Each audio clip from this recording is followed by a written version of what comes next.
Hello everyone, this is Paul the Okanite coming to you from the unfriendly skies over Nazi Germany with an overview of Storm Above the Reich, and as a special bonus, a mini comparison with the first game in the series, Skies Above the Reich.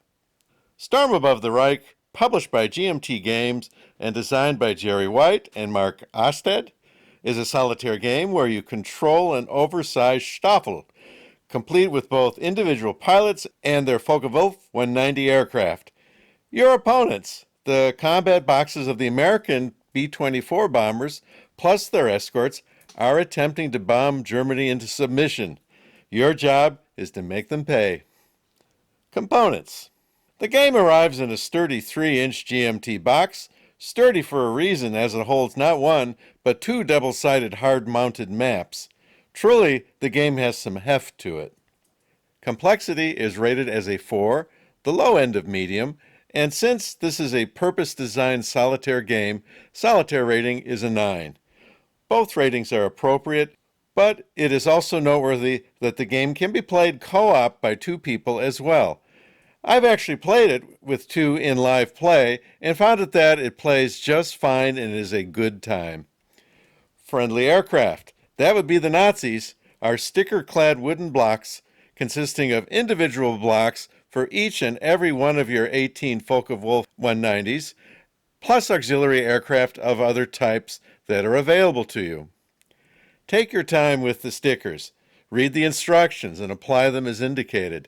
There aren't any extras, so get it right the first time. Your interceptor fighters are also assigned an altitude on the battle board of low, level, or high relative to the bombers, and stack 0, 1, or 2 altitude blocks accordingly. Be sure not to apply aircraft stickers to the blue altitude blocks.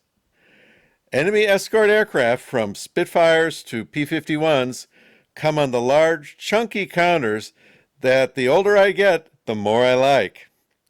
Individual Allied bombers are printed right on the map, just one of the squadrons in the bomber stream. Part of a cube of space that is traversing Germany on to or from their target. But the on-map bombers are only part of the bomber stream, and there are provisions for off-map bombers providing support to the on-map squadron. Utility counters are likewise beautifully printed and both easy on the eyes and on the fingers. The primary rulebook is a robust 64 pages, but wait, don't go yet, with the advanced rules adding another 40 pages. Wait, I'm just getting to the good part. When you open the rules, you see the statement, "You don't need to read this rule book to learn the game," right there in bold letters. What? It's twoo, it's wee twoo. The game may be the most procedurally oriented game I have ever seen, and the entire design of the rules, and I do mean that literally, is to lead players through the gameplay step by step without the player having to first read them cover to cover. Is that cool or what? Rulebook font is large. Amazing as it may seem, I have no complaints here. Illustrations are copious, frequently taking up the majority of the page, and everything is linked together with page references to the next thing you need to do. Hey, it even has both a detailed table of contents and an index. Man, I can't find anything to complain about here. A generous supply of player's aid cards are also present and ID coded such that the rules can and do specifically cite each table individually. Most excellent. Combat results are determined by drawing from card decks that represent head-on, rear, and oblique approaches to the target bomber. Results will vary depending on your fighter's approach, altitude, level of defensive threat, and whether you have elected to have the pilot press the attack or be evasive. An additional deck is used to resolve shots from the bombers at your fighters on the way out of the bomber formation. Gameplay. Players choose their own game. Missions are played individually. A collection of missions form a season, such as early 1943. Play out all the seasons and you have played out the war, although you can lose at the end of any season. Players may play a single mission, a season, up to the entire war over Germany. Each season specifies loss conditions. Trip over them and you are done. Steer clear of them and you get to move on to the next season, which will probably be harder than the one you just completed. Life stinks, and then you're in the Luftwaffe. Pilot losses are permanent. Each of the 18 pilots in your expanded Staffel may only be replaced once during the war. Killing bombers, but watching your Staffel slowly whittle away is a distinct possibility. Mission setup.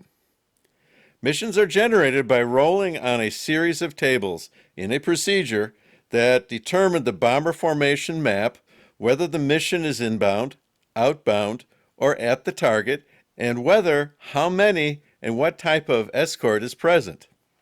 Additional rolls determine pre-existing bomber damage, location of supporting bomber squadrons, position of the sun, and whether contrails are present. You are provided a random number of points with which you can buy the fighters, both from your squadron and auxiliaries, as well as increasing the number of special weapons. Special weapons range from the mundane, such as armor for your fighters, to the bizarre, like cables used to entangle bombers and bring them down. Once you have your team, you enter the map and do battle across a random number of turns. Some engagements will be short and sharp, others will have you circle around for 2 or more firing passes.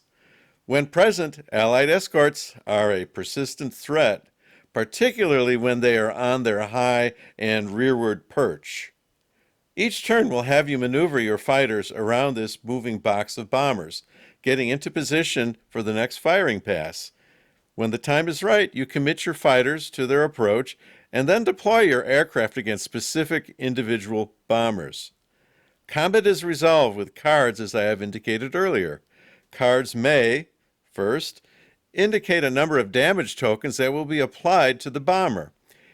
Each token shows a location on the bomber that is hit, such as the engines, and a critical hit die roll that can result in the bomber either falling out of formation or possibly even blowing up in a cloud of aluminum, hair, teeth, and eyeballs.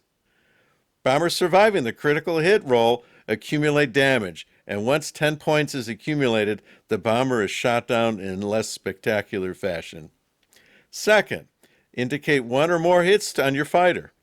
If your fighter is hit, all may not be lost because there are a few ways you may be able to negate the hit. For example, your fighter may have maneuvered its approach such that it is attacking out of the sun, or your fighters may have qualified for tactical advantages by coordinating their attacks. If the hit cannot be negated, then a damaged hit is assigned to your fighter. As with the bomber tokens, the token specifies a damage location and a critical hit number. If the critical hit number is rolled, the fighter is removed from the fight and placed on a track that will determine its survival status at the end of the engagement. If the check is passed, the hit is inconsequential and the hit chit is returned to the cup, and the fighter continues the battle.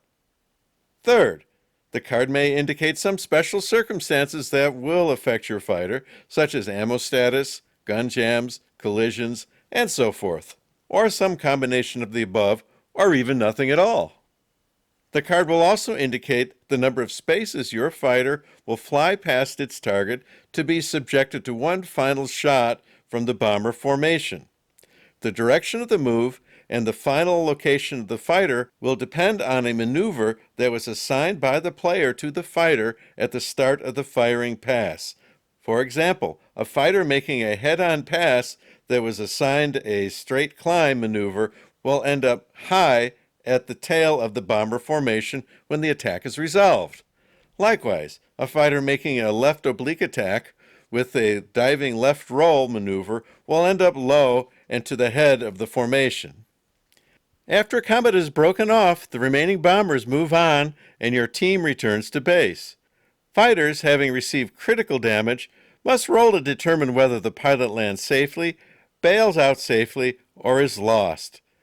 Because each of your 18 pilots may only be replaced once during the entire course of the war, your Staffel will likely get smaller and smaller as the war grinds on.